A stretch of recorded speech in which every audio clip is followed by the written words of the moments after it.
Welcome back to the Noet series. Today, I'll be reading Chapter 1. Before we begin, I'd like to share a brief note. While Chapter 1 draws inspiration from published accounts of near-death experiences, this is ultimately a work of fiction. The events, characters, and world are part of the original story exploring identity, hope, and what it means to be transformed.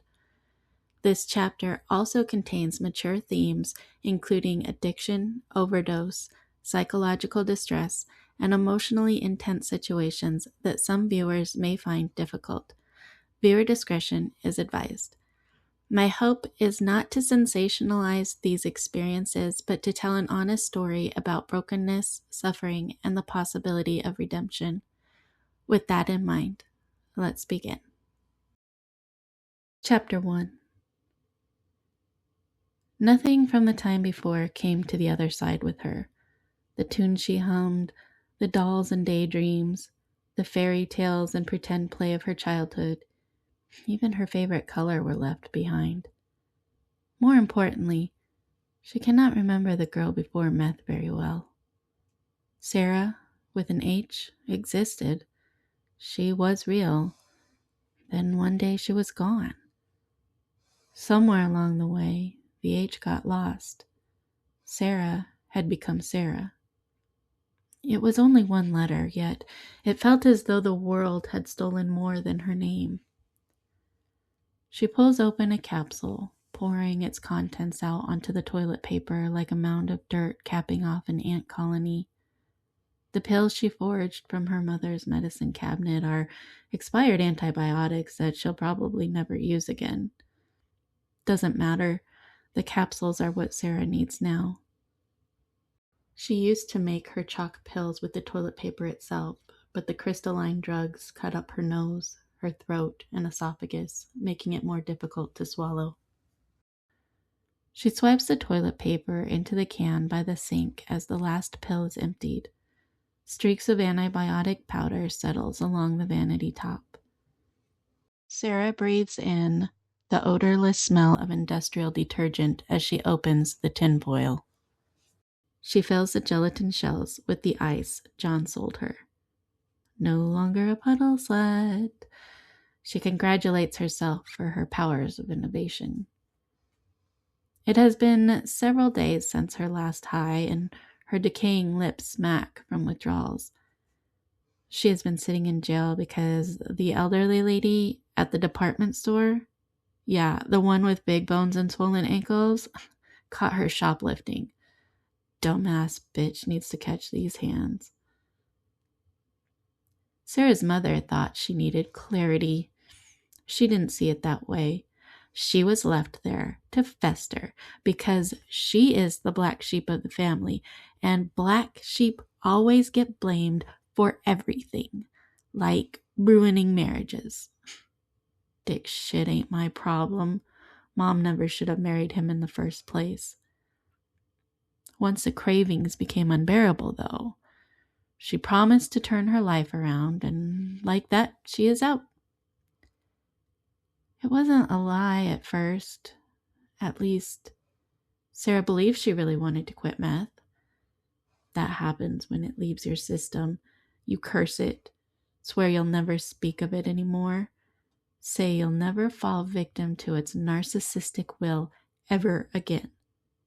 However, once out, back to her childhood home, she could not bring herself to say goodbye to the high. The smell of Sarah with an H still lingers here. The virginal girl of before irritates her skin, like the blisters she picks at with surgical precision. The heartbreak is too real. That girl, the one she used to be, she says something to Sarah as she looks at the capsules she assembled, counting them with affection.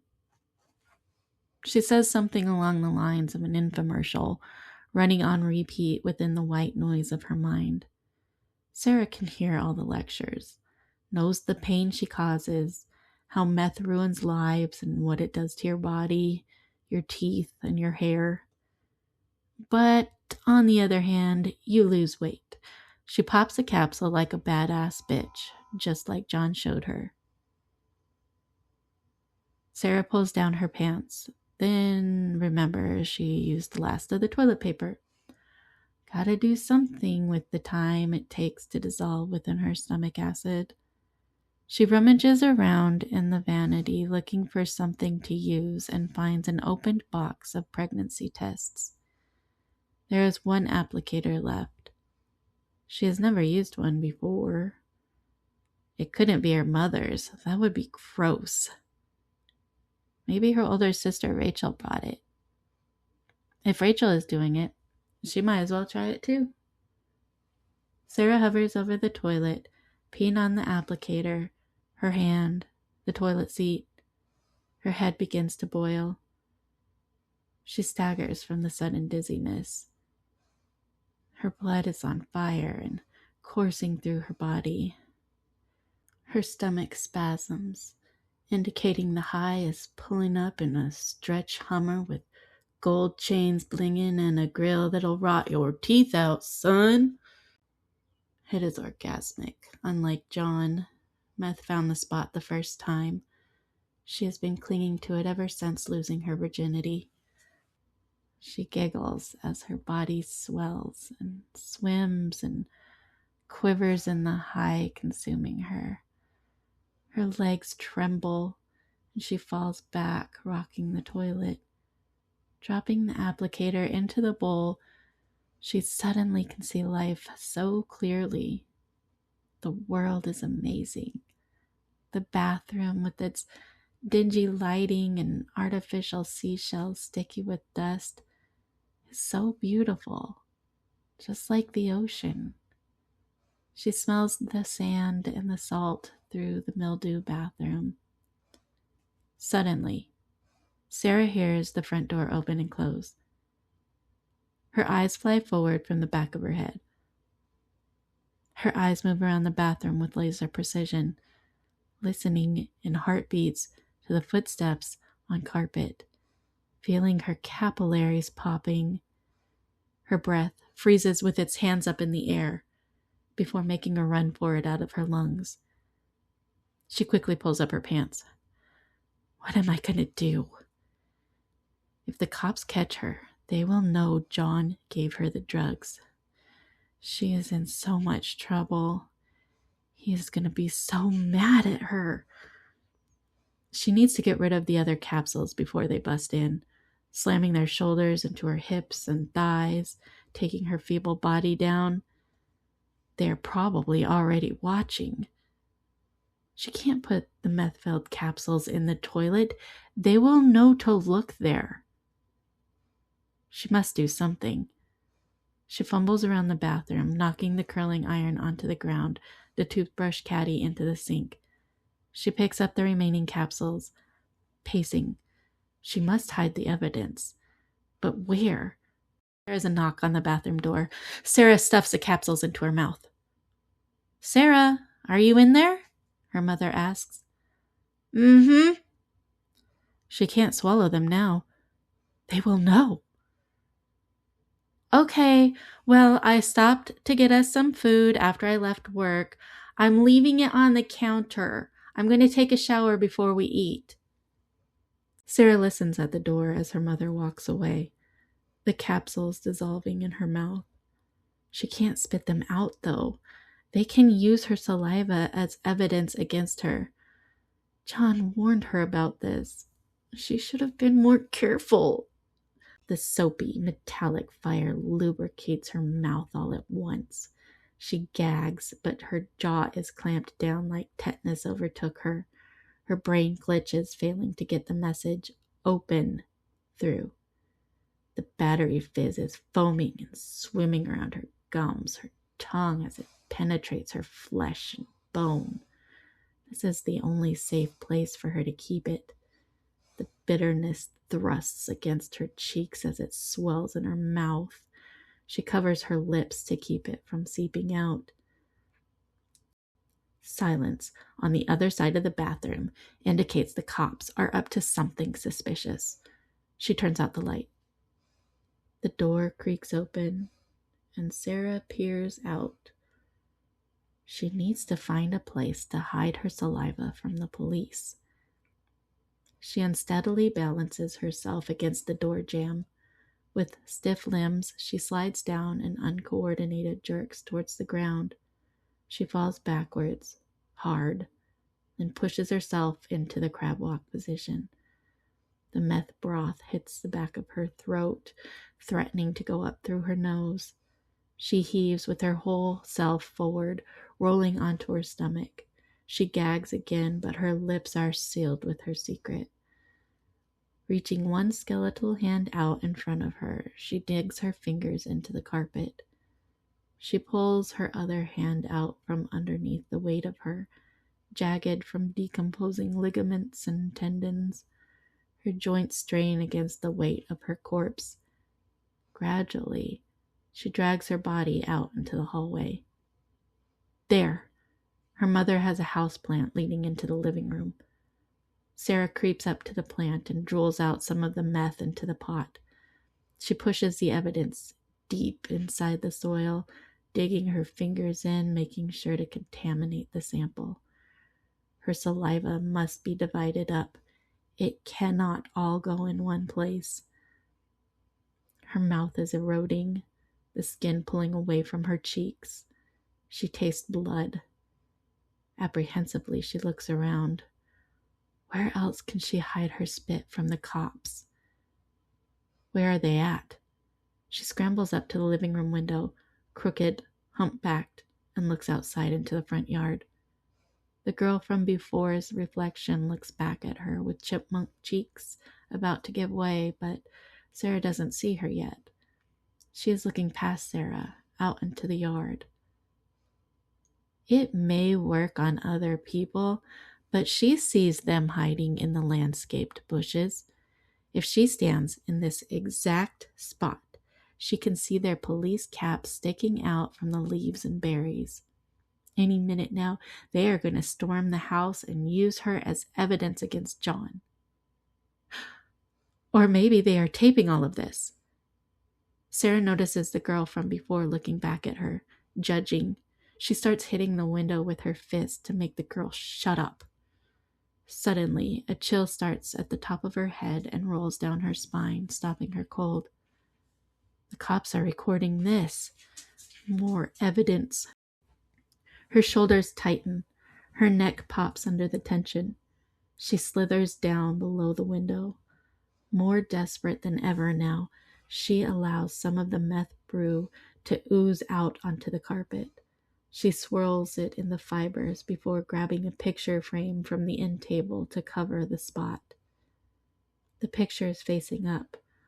Looking back at her is Sarah again, only when she was 6, sitting on her father's lap. She was a daddy's girl back then. He was a diesel mechanic.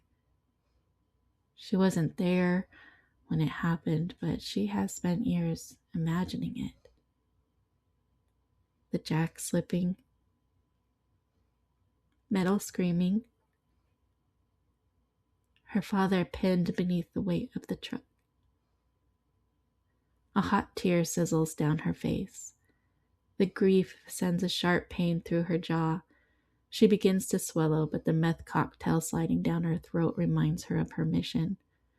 She steps on the picture as she scatters over to the kitchen sink. Her mouth is rusting through as the meth dribbles out into the sink through the holes in her face. Are there holes in my face? She doesn't know. She makes one last-ditch effort to swallow what is left in her mouth. It goes down like the body and blood of hate, evil, disappointment, guilt. In her mind's eye, she can see the compass with her name on it, dropping, the glass shattering from her moral ineptitude. She feels herself transitioning, but refuses to give in to the cops who are stalking her from outside. Sarah laughs out loud at the sound of the garbage disposal. Good luck setting me up now, assholes. Her vision is static. basketballs of blackness blinking in and blinking out, like her eyes are swinging from her head. The mud on her hands looks as if she had to claw her way out of the hollowed ground. Feeling blood running from her decayed mouth, she tongues her cheeks. Her heart is beating too fast. She cannot understand. Have I already eaten someone? Her stomach spasms, shooting pains down her legs. She is lightheaded and dizzy. She needs more flesh to soothe the fire in her mouth. Her feet are crippled, her bones searching out solid ground. Her joints creak. She pulls at her hair and tears at the moth-eaten clothing where the bugs have hitchhiked from her grave. Spinning. Everything is spinning. She can't catch her breath. It must be the cops that are pulling her away. She feels their hands all over her, pulling her back down into the ground. Sarah, her mother asks from the living room, holding the pregnancy applicator. What is this doing in the toilet? She enters the kitchen, looking down at the applicator. She looks up at her daughter to find her awkwardly twisted at the kitchen sink. Sarah's mother's face warps from confusion into concern, features sliding and reforming like soft clay. Sarah's wild, unfocused eyes drift across her mother without recognition before she twists back towards the sink and heaves. Are you experiencing morning sickness? Her mother asks as she puts the pregnancy applicator on the table, reaching out to rub Sarah's back. The ringing in Sarah's ears vibrate in warning sirens, signaling tremors to race down her neurons at full speed ahead. Her eyes are open, but the death and the rot of the underground cloud her vision. Sarah! Her knees slam into the cupboards. She collapses into convulsions. Thank you for joining me for Chapter 1. Chapter 1 asked difficult questions about identity, addiction, and what happens when someone reaches the end of themselves. In the next episode, we'll step behind the pages and explore why I chose to begin the story this way. In the meantime, keep creating, because every world begins with imagination.